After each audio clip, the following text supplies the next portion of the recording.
말도 안 돼. 제가 처음 느낀 감정이었어요. 안녕하세요. 프랑스 언어학자 클로에입니다. 파리 소르본 대학의 국제 언어학 세미나가 열리던 날이었습니다. 제가 동양어의 특성에 관한 발표를 맡았죠. 강단에 서서 자신감 있게 주장했어요.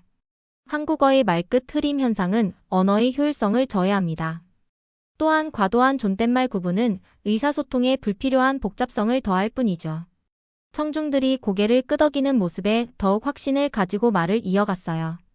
언어의 본질적 기능은 명확한 의사 전달입니다. 그런데 한국어는 말끝을 흐리거나 과도한 존칭을 사용함으로써 효율성이 떨어지는 언어 구조를 가지고 있습니다. 이는 감정이 언어를 지배하는 비합리적인 방식의 전형적 사례라 할 수 있어요.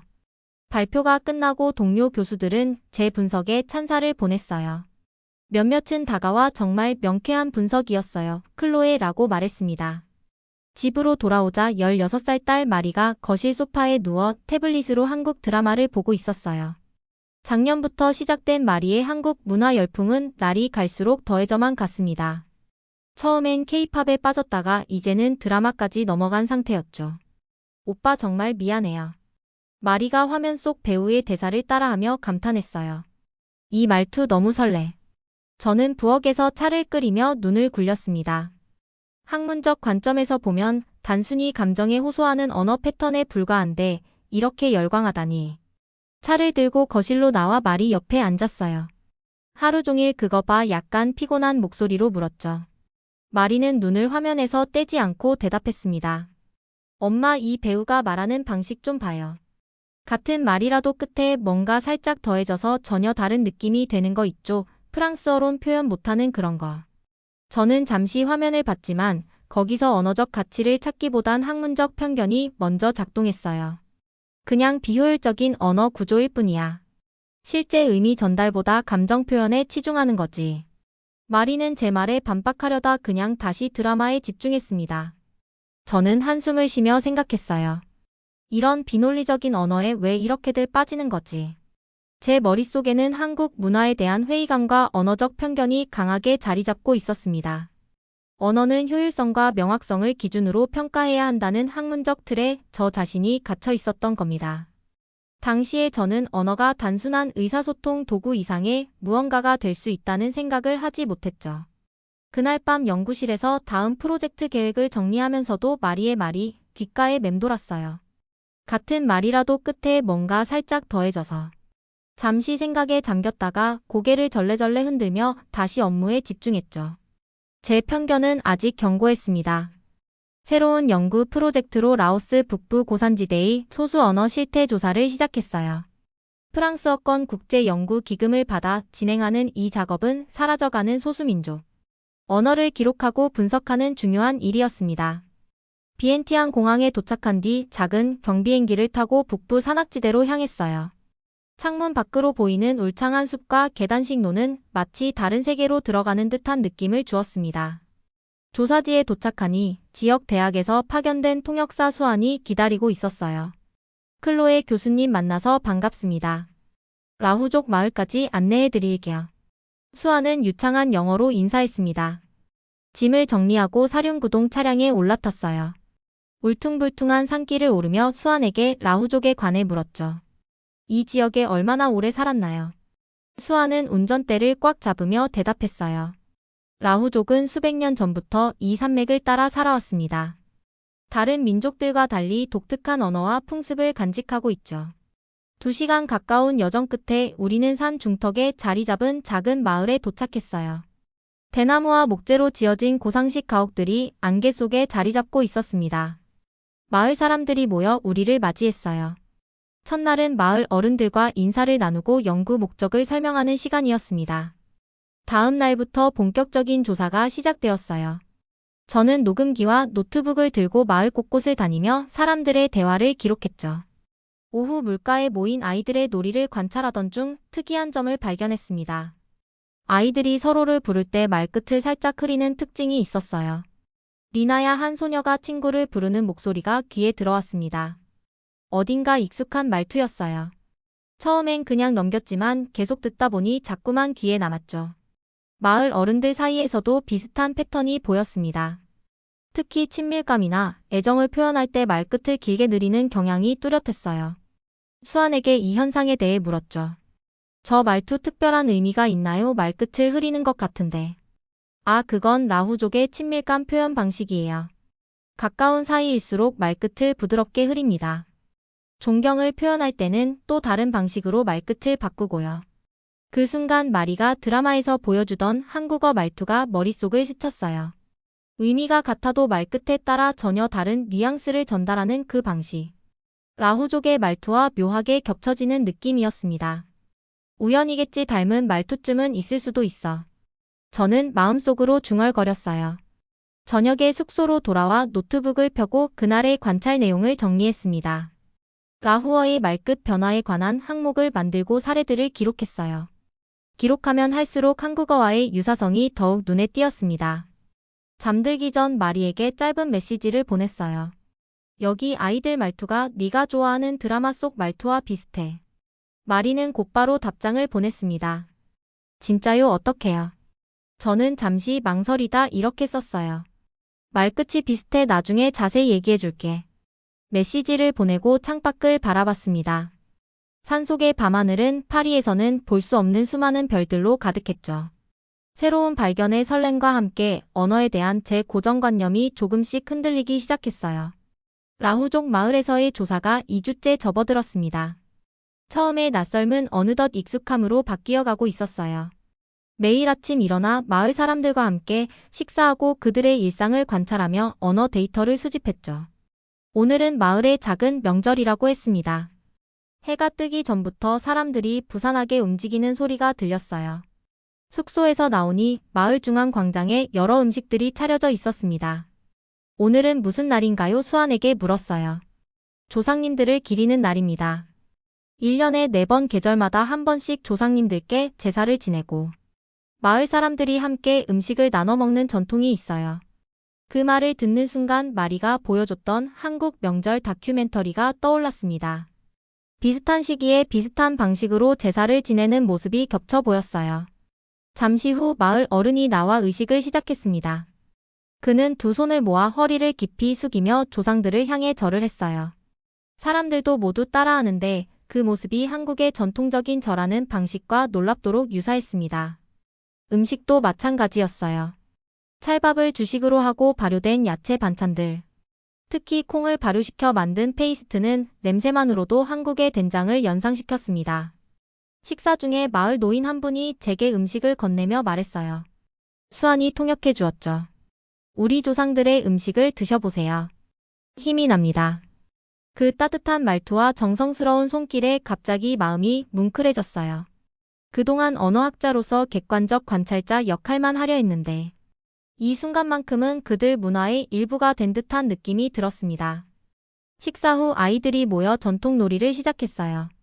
그들은 원을 그리며 노래를 부르고 손뼉을 쳤습니다. 리듬과 멜로디가 어딘가 익숙했어요. 수완에게 노래의 의미를 물었죠. 달을 향해 부르는 노래예요. 둥근 달님 우리에게 복을 주세요 라는 내용입니다. 한국의 정월대보름 달맞이 노래와 얼마나 비슷한지. 우연이라기엔 너무 많은 유사점들이 발견되고 있었어요.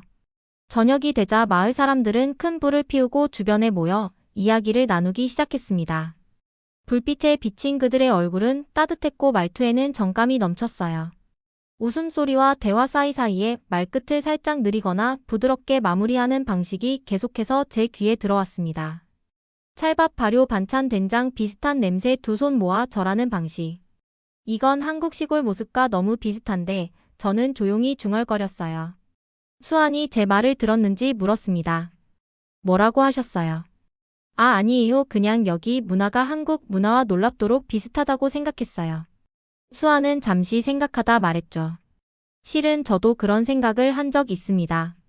대학에서 아시아 문화사를 공부할 때 한국 문화와 라후족 사이에 유사점이 많다는 걸 발견했거든요. 그날 밤 숙소로 돌아와 노트북을 펴고 지금까지의 발견들을 정리했어요. 처음엔 단순한 문화 유사성일 뿐이라며 마음의 문을 닫으려 했습니다. 학문적 객관성을 유지해야 한다는 압박감이 컸어요. 하지만 라후족 사람들의 말투, 제스처, 눈빛에서 느껴지는 따뜻함이 점점 제 방어벽을 허물기 시작했습니다. 언어는 단순한 의사소통 도구가 아니라 정서와 문화의 총체적 표현일 수 있다는 생각이 들었어요. 잠들기 전 마리에게 오늘 본 것들에 대해 긴 메시지를 보냈습니다. 딸이 열광하는 한국 문화와 라후족 문화 사이의 놀라운 그러나 미묘한 유사성들을 하나하나 설명했어요.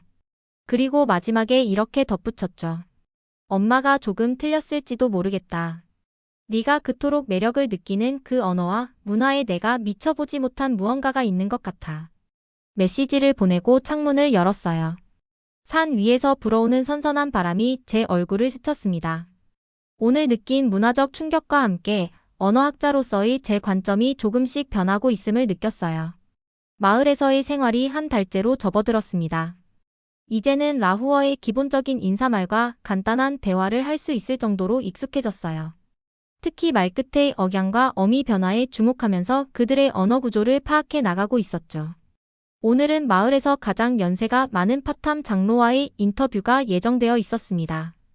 파탐 장로는 90이 넘은 고령으로 라후족의 구전 역사와 전통에 가장 해박한 분이라고 했어요.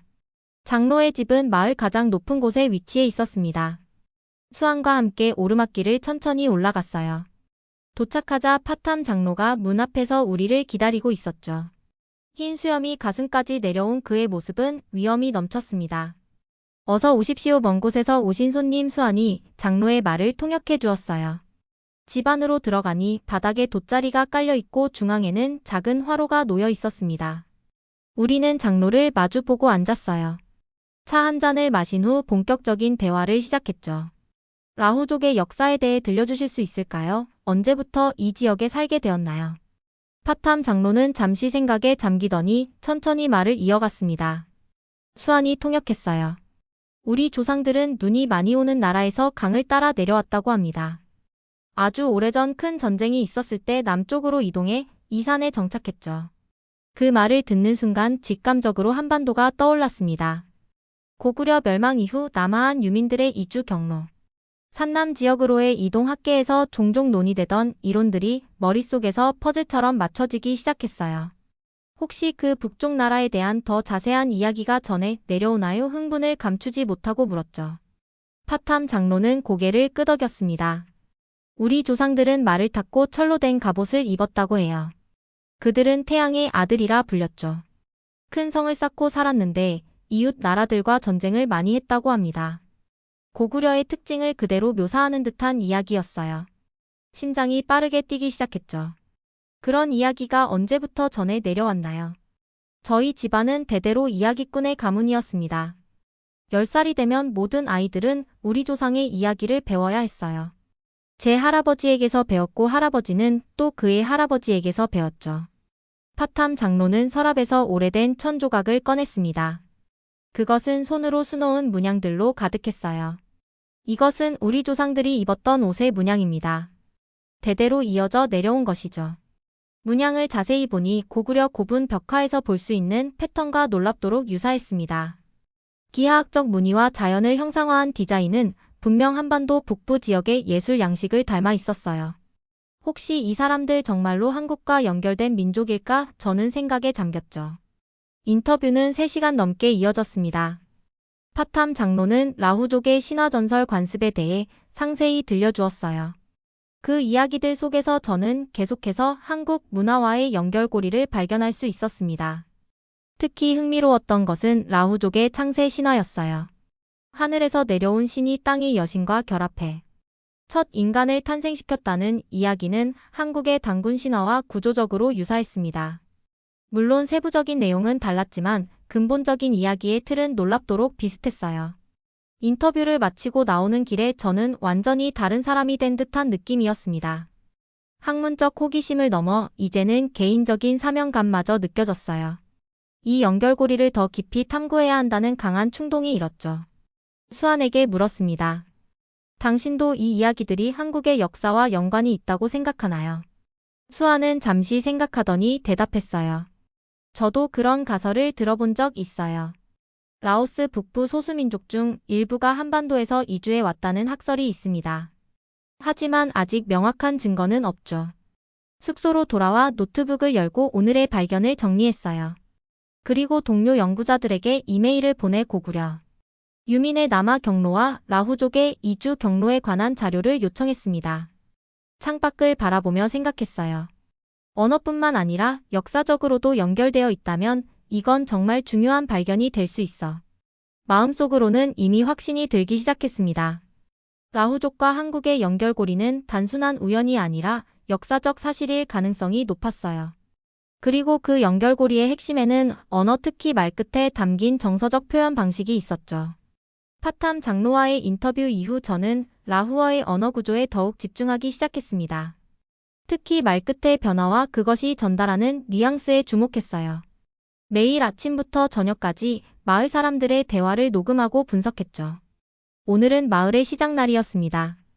주변 마을에서도 사람들이 모여 물건을 사고 팔았어요. 이런 날은 언어 데이터를 수집하기에 최적의 환경이었죠. 다양한 사람들, 다양한 상황에서의 대화를 관찰할 수 있으니까요. 시장 한쪽에 자리를 잡고 녹음기를 켰습니다. 사람들의 흥정하는 모습, 안부를 묻는 모습, 아이들을 부르는 모습 등을 주의 깊게 관찰했어요. 한 노인이 손녀로 보이는 어린 소녀에게 말하는 장면이 눈에 들어왔습니다. 시우야, 여기 앉아있어. 수환이 그 의미를 통역해 주었어요. 그 말투에서 느껴지는 애정과 따뜻함이 그대로 전해져 왔죠. 한국어의 야 종결어미와 비슷한 느낌이었습니다. 단순한 명령문이 아니라 사랑과 보살핌이 담긴 말투였어요. 이런 장면들을 더 찾기 시작했습니다. 상인이 손님에게 상품을 권할 때, 어머니가 아이를 달랠 때, 친구들이 서로 농담을 주고받을 때, 모든 상황에서 말끝에 미묘한 변화가 있었고 그것이 대화의 정서적 맥락을 결정했어요. 숙소로 돌아와 조사 노트에 이렇게 적었습니다. 문법보다는 분위기, 어미보다는 말의 결이 중심이다. 라후어에는 정중도, 친밀도, 감정 상태에 따라 말끝을 조절하는 문화가 내재되어 있었어요. 이는 단순한 언어 규칙이 아니라 그들의 정서적 소통 방식이었죠. 마치 한국어의 요, 네요, 자나, 거든요 등 말끝 흐림과 유사한 기능이 라후어에도 존재했습니다. 녹음한 대화들을 분석하면서 점점 더 많은 패턴을 발견했어요. 라후어의 말끝 변화는 단순히 문법적 기능을 넘어 정서적 연결을 만들어내는 도구였습니다. 그들은 말의 내용보다 어떻게 말하는지, 어떤 정서로 전달하는지를 더 중요시했어요. 수완을 찾아가 이런 발견에 대해 이야기했습니다. 라후어의 말끝 변화가 정서 전달에 중요한 역할을 하는 것 같아요. 이건 단순한 언어 구조가 아니라 감정 전달 시스템 같아요. 수완은 미소를 지으며 말했죠. 맞아요. 우리는 어떤 말을 하는지보다 어떻게 말하는지가 더 중요하다고 배웠습니다. 말은 마음을 전하는 도구니까요. 그날 밤 제 연구 노트에 이렇게 적었어요. 한국어가 감정 과잉 언어가 아니라 정서 전달에 특화된 고차원 언어일 수 있다. 처음으로 제 학문적 관점이 완전히 바뀌는 순간이었습니다. 언어의 효율성은 단순히 정보 전달의 명확성만이 아니라 정서적 맥락을 얼마나 정확하게 전달할 수 있는지도 포함되어야 한다는 깨달음이 왔어요. 다음 날 마을 사람들과 함께 식사를 하면서 그들의 대화에 더 깊이 귀를 기울였습니다. 이제는 단순히 단어와 문법을 분석하는 것이 아니라 말의 정서적 흐름을 느끼려고 노력했어요. 한 여성이 아이에게 음식을 건네며 말했습니다. 따뜻할 때 먹어요. 수완의 통역이 없어도 그 말투에 담긴 따뜻함과 사랑을 느낄 수 있었어요. 마치 한국어의 먹어요와 같은 부드러운 말끝이었죠. 저는 그 여성에게 라후어로 감사합니다 라고 말해보았습니다. 처음에는 딱딱하게 발음했지만 마을 사람들이 웃으며 말끝을 부드럽게 하는 법을 가르쳐 주었어요. 그렇게 말하자 모두가 훨씬 더 따뜻하게 반응했죠. 이 경험을 통해 저는 언어가 단순한 의사소통 도구를 넘어 정서적 연결의 매개체라는 것을 몸소 느꼈습니다. 특히 라후어와 한국어 같은 언어들은 말끝의 미묘한 변화를 통해 풍부한 정서적 뉘앙스를 전달하는 데 특화되어 있었어요. 연구 노트에 이런 생각을 적어내려가면서 마리가 왜 그토록 한국 드라마의 말투에 매료되었는지 이해하기 시작했습니다. 그것은 단순한 이국적 취향이 아니라 우리 프랑스어에서는 표현하기 힘든 정서적 깊이에 대한 본능적 끌림이었어요. 라오스에서의 연구를 마치고 파리로 돌아온 날 마리는 공항에서 저를 기다리고 있었습니다.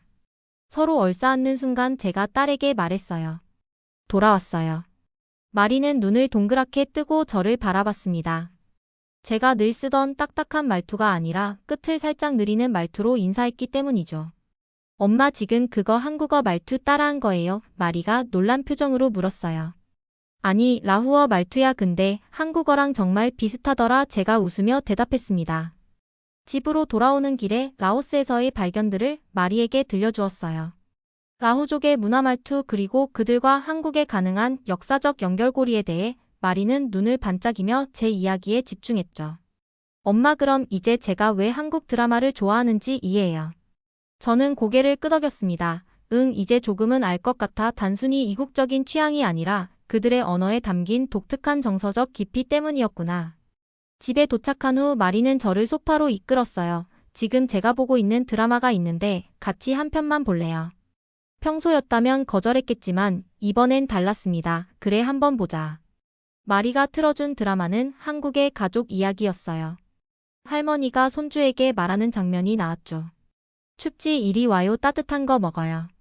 그 간단한 대사 속에 담긴 정서적 깊이가 느껴졌습니다. 할머니의 말투 특히 말끝에 담긴 따뜻함과 사랑 라후족 마을에서 봤던 장면들이 겹쳐 보였어요. 이제는 단순히 대사의 내용이 아니라 말투와 정서 전달 구조에 집중하게 되었습니다.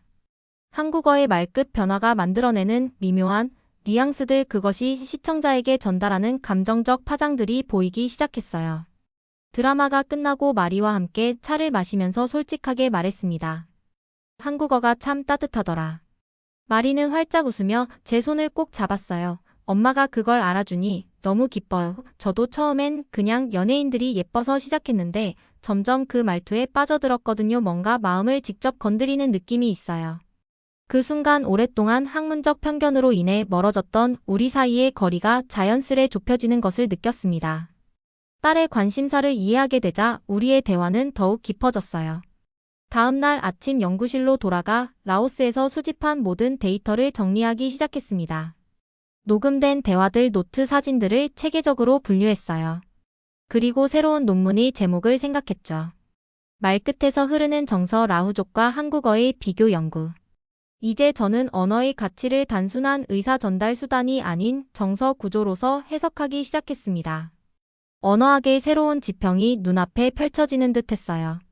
저녁에 마리와 함께 식탁에 앉아 대화를 나누면서 저도 모르게 한국어처럼 말끝을 부드럽게 흐리는 말투를 쓰고 있었습니다. 마리는 그런 제 모습에 미소를 지었어요. 엄마 완전히 바뀌었네요. 그래 어떻게 바뀌었는지 말해봐요. 전에는 항상 정확하고 딱딱하게 말했는데 이제는 말끝이 부드러워졌어요. 더 따뜻하게 들려요. 그 말을 듣고 제가 웃으며 대답했습니다. 언어가 사람을 바꾸는 걸까? 아니면 사람이 언어를 바꾸는 걸까? 마리와 저는 밤늦게까지 언어와 문화 그리고 정서에 관해 대화를 나누었어요. 학자와 10대 사이의 대화라기보다는 같은 관심사를 가진 두 사람의 진솔한 나눔이었죠.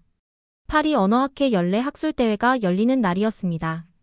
작년에는 한국어의 비효율성에 관해 발표했던 제가 이번에는 완전히 다른 주제로 단상에 섰어요. 말끝에서 흐르는 정서 라후족과 한국어의 비교 연구.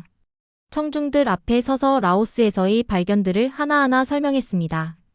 라후어와 한국어의 말끝 처리 방식 그것이 정서 전달에 미치는 영향 나아가 두 언어 사이에 가능한 역사적 연결고리까지 저는 열정적으로 발표를 이어갔어요.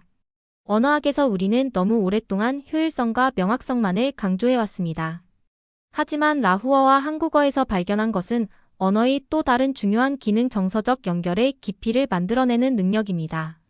파워포인트 화면에 라후어와 한국어의 유사한 어미 변화 패턴을 보여주었어요. 그리고 이어서 말했죠. 우리는 이제 언어의 가치를 의사 전달 수단이 아닌 정서 구조로서 재해석할 필요가 있습니다. 특히 말끝의 미묘한 변화를 통해 다양한 정서적 뉘앙스를 전달하는 언어들 이것이 어쩌면 인류 언어의 가장 오래된 형태 중 하나일 수 있습니다. 발표가 끝나고 많은 질문이 쏟아졌어요. 대부분은 호기심 어린 질문이었지만 몇몇은 회의적인 시각도 있었죠. 클로에 교수님 작년에는 한국어의 비효율성을 비판하셨는데 이번에는 그것을 찬양하시는 것 같습니다. 무엇이 이런 극적인 변화를 가져왔나요? 저는 잠시 생각하다 솔직하게 대답했습니다. 학문적 편견이었어요. 저는 언어를 너무 좁은 관점에서만 평가했죠. 라후족과 함께 생활하면서 언어가 단순한 의사소통 도구가 아니라 인간관계의 깊이를 만들어내는 매개체라는 것을 깨달았습니다. 발표 후 한 동료 연구자가 다가와 물었어요. 혹시 이 두 민족이 정말 같은 기원을 가진 거라고 믿으세요? 저는 웃으며 대답했습니다. 정확한 답은 시간이 걸리겠지만 마음은 이미 같은 방향으로 흐르고 있다고 느꼈습니다. 언어적 유사성, 문화적 패턴, 구전, 역사 모든 증거가 그 가능성을 가리키고 있어요. 학회가 끝난 후 여러 대학과 연구기관에서 협업 제안이 들어왔어요. 저의 연구 결과는 많은 언어학자들의 관심을 끌었고 특히 한국의 언어학자들이 큰 흥미를 보였습니다. 다음 달 저는 서울대학교의 초청으로 한국을 방문하게 되었어요. 마리도 함께 갔죠. 딸에게 한국 문화를 직접 경험하게 해주고 싶었습니다. 서울의 언어학 학회에서 발표를 마친 후 한 노교수가 다가왔어요. 그는 30년 넘게 동남아시아 소수민족의 언어를 연구해온 전문가였습니다. 클로에 교수님, 당신의 연구는 매우 중요합니다. 우리도 라후족과 한국의 연관성에 대해 몇 가지 증거를 발견했지만 말끝의 정서적 기능에 초점을 맞춘 것은 당신이 처음이에요. 그는 자신의 노트를 꺼내 보여주었습니다. 고대 한국어와 라후어의 어근 비교 문화적 관습의 유사성에 관한 연구 결과들이었어요. 제 생각에는 고구려 멸망 이후 남하한 일부 유민들이 라오스 북부까지 이동했을 가능성이 높습니다. 언어는 변했지만 말의 정서적 구조는 남아있는 거죠. 마리와 저는 한국에서 2주를 보냈어요. 그 시간 동안 한국의 문화, 언어, 음식을 깊이 경험했습니다. 특히 시골 마을을 방문했을 때 라후족 마을과의 유사점이 더욱 분명하게 느껴졌어요. 저는 이제 언어를 바라보는 시각이 완전히 바뀌었습니다. 효율성만이 아닌 정서적 깊이, 명확성만이 아닌 관계의 풍요로움, 이것이 진정한 언어의 가치라는 것을 깨달았어요. 한국에서 돌아온 후 저는 새로운 책을 쓰기 시작했습니다. 마리는 제 첫 번째 독자가 되어 원고를 함께 읽었어요. 때로는 날카로운 질문을 던지며 저의 생각을 더 깊게 만들어 주었죠. 책이 출간된 지 6개월이 지났습니다. 예상 밖으로 학계를 넘어 일반 독자들에게도 큰 관심을 받았어요. 특히 한국에서는 베스트셀러가 되었죠.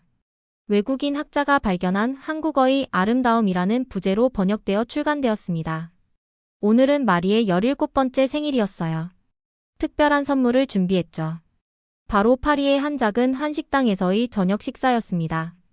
우리가 자리에 앉자 한국인 점원이 인사했어요. 안녕하세요. 맛있게 드세요. 그 말투에 담긴 따뜻함이 마음에 와닿았습니다. 이제는 그저 이국적인 억양이 아니라 깊은 정서적 연결을 만들어내는 언어의 힘으로 느껴졌어요. 된장찌개를 나눠 먹으며 마리에게 물었습니다. 이제 대학에서 뭘 공부하고 싶어? 마리는 잠시 생각하더니 대답했어요. 언어학이요, 엄마처럼. 저는 놀라서 물었죠. 정말 왜? 엄마를 보면서 깨달았어요. 언어는 단순한 의사소통 도구가 아니라 세상을 바라보는 창이라는 걸요. 다른 언어를 배우는 건 다른 방식으로 생각하고 느끼는 법을 배우는 거잖아요. 마리의 말에 가슴이 뭉클해졌습니다. 제가 학문적 여정을 통해 깨달은 것을 딸이 이미 본능적으로 알고 있었다는 사실이 놀라웠어요. 마리, 한국어로 정이라는 단어를 알아. 마리는 고개를 끄덕였습니다. 내 사랑보다 더 깊은 유대감이라고 하던데요. 저는 조용히 말했어요. 정이라는 말 이제 알 것 같아. 한국어로는 단 한 글자지만 그 안에 담긴 의미는 복잡하고 깊었습니다. 상대방을 향한 따뜻한 마음, 오랜 시간을 함께하며 쌓은 유대감, 말로 표현하기 힘든 깊은 애정, 이 모든 것이 정이라는 작은 단어에 담겨 있었어요. 집으로 돌아와 연구실에 앉아 노트 마지막 장에 이렇게 적었습니다. 언어는 형태보다 감정이다. 그리고 그 감정이 흐르는 구조는 말끝에 담겨 있다. 창밖을 바라보며 생각했어요. 1년 전 제가 얼마나 편협한 시각으로 세상을 바라보고 있었는지, 라후족의 마을에서 경험한 것들이 없었다면 저는 여전히 언어를 단순한 도구로만 여기고 있었을 겁니다. 마리의 방에서 한국 드라마 소리가 들려왔어요. 예전에는 그 소리가 귀찮게 느껴졌는데 이제는 달랐습니다. 그 말투 속에 담긴 정서적 깊이를 듣고 있자니 미소가 지어졌어요. 다음 날 아침 새로운 연구 계획서를 작성하기 시작했습니다. 동아시아와 동남아시아의 정서, 언어학 말끝에 담긴 문화적 DNA 연구. 이제 저는 언어학자로서 새로운 여정을 시작했어요. 단순히 언어의 구조를 분석하는 것이 아니라 그 속에 담긴 인류의 정서적 연결고리를 찾아 나서는 여정 그리고 그 여정의 첫걸음은 라후족의 작은 마을에서 시작되었습니다. 제 책상 위에는 라후족 할머니가 선물해주신 작은 천 조각이 액자에 걸려 있었어요. 그 문양은 한국의 전통 문양과 놀랍도록 유사했죠. 그것을 볼 때마다 저는 생각합니다. 언어는 우리의 DNA처럼 멀리 떨어진 민족들 사이에 보이지 않는 연결고리를 간직하고 있다. 그리고 가끔은 라후어로 때로는 한국어로 이렇게 말하곤 합니다. 감사해요.